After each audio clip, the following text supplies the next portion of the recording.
hampir 50% adalah pegawai non-ASN. Kalau kemudian kita hapuskan berdasarkan PP nomor 49 tahun 2018, maka visi Presiden termasuk Undang-Undang RPJMN kita itu nggak jalan. Assalamualaikum warahmatullahi wabarakatuh. Selamat datang di channel Kabar CPNS P3K Kesehatan. Semoga teman sejawat dilindungi oleh Tuhan Yang Maha Esa. Teman sejawat yang baru tahu channel ini, silakan subscribe dan bunyikan tombol loncengnya agar tidak ketinggalan informasi tentang kabar CPNS dan P3K yang terbaru. Yang pertama, Pak Menteri, saya kira dalam waktu yang kurang dari 6 bulan ke depan, sampai dengan tanggal 28 November tahun 2023, di mana PP nomor 49 tahun 2018 memberikan norma kepada kita untuk menghapus seluruh pegawai non-ASN, PP itu perlu kita revisi dengan segera. Agar prinsipal guidance yang disepakati oleh banyak pihak termasuk masukan dari DPR, agar tidak ada PHK massal, itu segera mendapatkan kepastian kepada anak bangsa. Saya mendorong ini adalah kado untuk Lebaran Idul Fitri tahun 1444 Hijriah dari pemerintah kepada rekan-rekan honorer di seluruh Indonesia. Seiring dengan itu, saya meminta agar intervensi digital yang sudah dilakukan oleh Mas Anas selama menjabat sebagai Menpan RB itu juga bisa diberlakukan bukan hanya untuk mendata berapa jumlah tenaga honorer di seluruh Indonesia, tetapi juga untuk memastikan dasar hukum keberadaan para honorer itu harus tersentra di Kemenpan RB dan BKN. Jangan sampai day to day setiap hari terlalu mudah para pejabat di Republik ini yang sebetulnya tidak memiliki alas yuridis untuk menjadikan seseorang honorer itu ngangkat honorer. Yang akan menjadi beban terus-menerus siapapun menterinya dan siapapun yang duduk di Komisi 2 DPR RI ini dari periode ke periode. Saya menaruh empati yang sangat besar kepada Kementerian Pan-RB. Karena kementerian ini diminta bertanggung jawab atas perbuatan yang tidak ia lakukan terkait dengan honorer di seluruh Indonesia. Dilakukan di seluruh pemerintah daerah, dilakukan di kementerian lembaga yang dalam banyak case itu dilakukan hanya atas dasar kemanusiaan dan kasihan. Saya tidak ingin menggunakan kata yang lebih kasar daripada ini. Ini bulan Ramadan, kita berkewajiban untuk menjaga perilaku tutur kata. Tetapi itulah kenyataannya, bahwa ada kondisi objektif di beberapa kementerian lembaga, lebih dari 50% tenaga non-ASN yang menyokong kementerian lembaga itu untuk menjalankan tugas dan fungsinya. Ambil contoh Kementerian PUPR di balai-balai di seluruh Indonesia. Hampir 50% adalah pegawai non-ASN. Kalau kemudian kita hapuskan berdasarkan PP nomor 49 tahun 2018, maka visi Presiden termasuk Undang-Undang RPJMN kita itu nggak jalan terkait dengan akselerasi infrastruktur.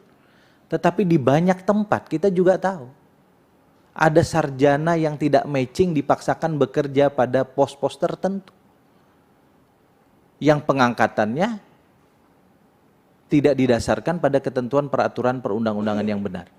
Nah, untuk merapikan ini semua, saya kira intervensi digital bisa membantu. Kalau memang dia tidak ada di database dan dia tidak diotorisasi oleh Kementerian Pan-RB dan BKN, dia bukan tenaga non-ASN yang di-acceptance oleh negara. Karena kalau tidak, hari ini kita bicara 2,3 juta, besok hari akan menambah menjadi 2,5, lusa bisa menjadi 2,7, akhir tahun menjadi 3,5. Dan yang terakhir, yang perlu juga kita pikirkan, selain kawan-kawan honorer harus kita selamatkan, jangan sampai pikiran kita terkuras hanya untuk honorer, sementara kawan-kawan kita, adik-adik kita fresh graduate, yang juga memiliki hak untuk menjadi bagian dari birokrasi negara, itu terkalahkan formasinya, hanya karena kita memfokuskan pada persoalan ini. Karena itu 2,3 juta, posturnya harus kita bedah secara sungguh-sungguh, dan saya mendorong, tidak perlu takut kemudian, untuk tidak populer mengangkat mereka, mohon maaf, tidak mengakseptan mereka yang memang tidak linier dengan kebutuhan birokrasi kita.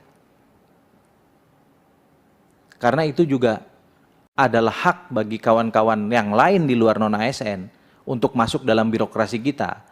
Dan itu adalah tanggung jawab kita sebagai penyelenggara negara. Terima kasih. Billahi taufiq wal hidayah.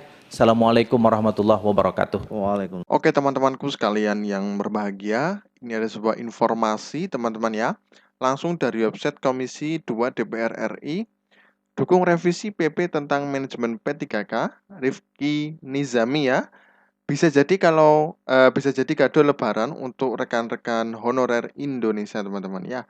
Ini langsung dari Komisi 2 DPR RI ya, Pak Rifki Nizami ya teman-teman ya. Nah ini anggota Komisi 2 DPR RI, Rifki Nizami, Karsayuda mendorong revisian peraturan PP nomor 49 tahun 2018 tentang manajemen pegawai pemerintah dengan perjanjian kerja atau disingkat dengan P3K yang memberi mandat ya penghapusan tenaga honorer atau non-ASN sampai dengan tenggat November 2023 mendatang. Hal ini menurutnya demi menghindari pemutusan hubungan kerja atau PHK massal sekaligus memberi kepastian kepada rakyat Indonesia teman-teman ya. Jadi ini DPR RI ya, Komisi 2 juga sudah mendukung ya untuk perevisian tentang honorer teman-teman ya. Saya kira dari waktu yang kurang dari 6 bulan ke depan sampai dengan tanggal 28 November 2023, di mana PP nomor 49 tahun 2018 memberikan norma kepada kita untuk menghapus seluruh pegawai non-ASN. Nah, PP itu perlu kita revisi dengan segera teman-teman ya. Agar prinsipal guidance yang disepakati oleh banyak pihak, termasuk masukan dari DPR agar tidak ada PHK massal itu segera mendapatkan kepastian kepada anak bangsa.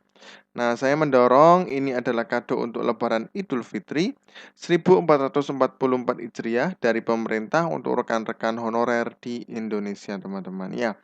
Nah, ini dari penjelasan Pak Rifki ya, dalam rapat kerja Komisi 2 dengan Menpan RB Pak Abdul Azwar Anas, teman-teman ya. Seiring dengan itu, politisi fraksi PDIP ya, ini meminta intervensi digital yang telah dilakukan Menpan RB bisa dikembangkan untuk mendata jumlah tenaga honorer dan memastikan dasar hukum pengangkatannya.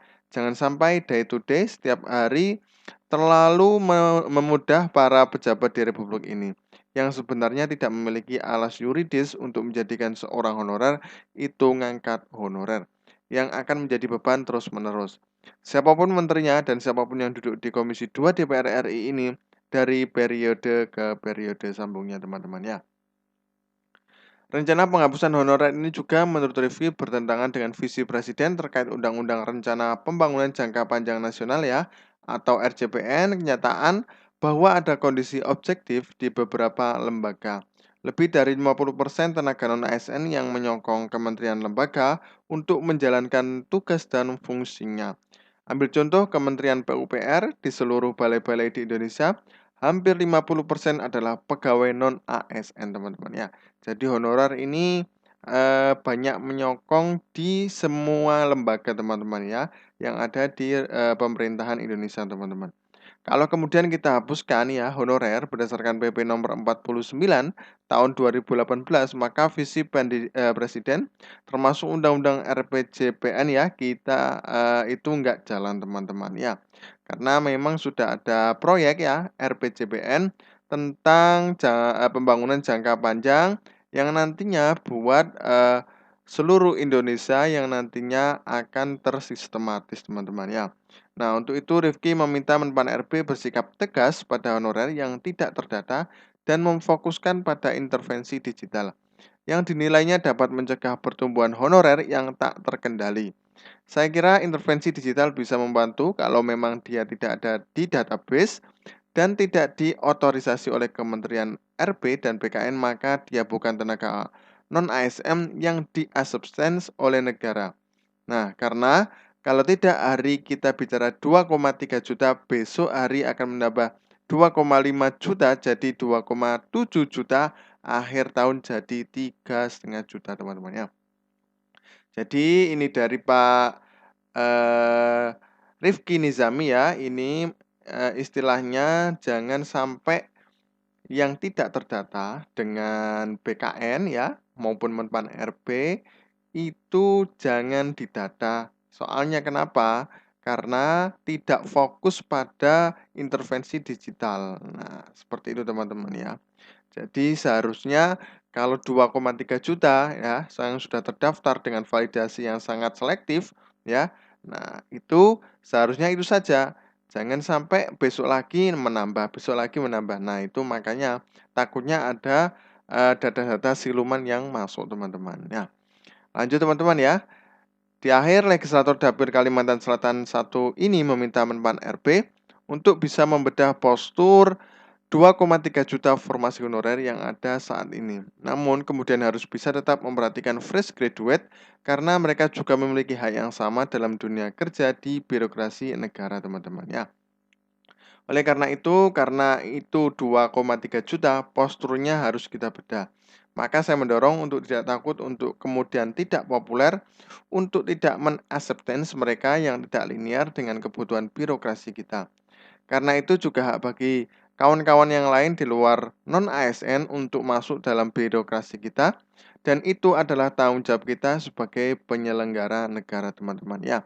Jadi sudah ada dukungan ya untuk pemecahan honorer di Indonesia ini ya, karena ini dari Pak Rifki Nizami harus fokus pada satu data dan tidak melihat data-data yang tidak selektif dan tidak berkontribusi, teman-teman. Nah, itu ya teman-teman ya.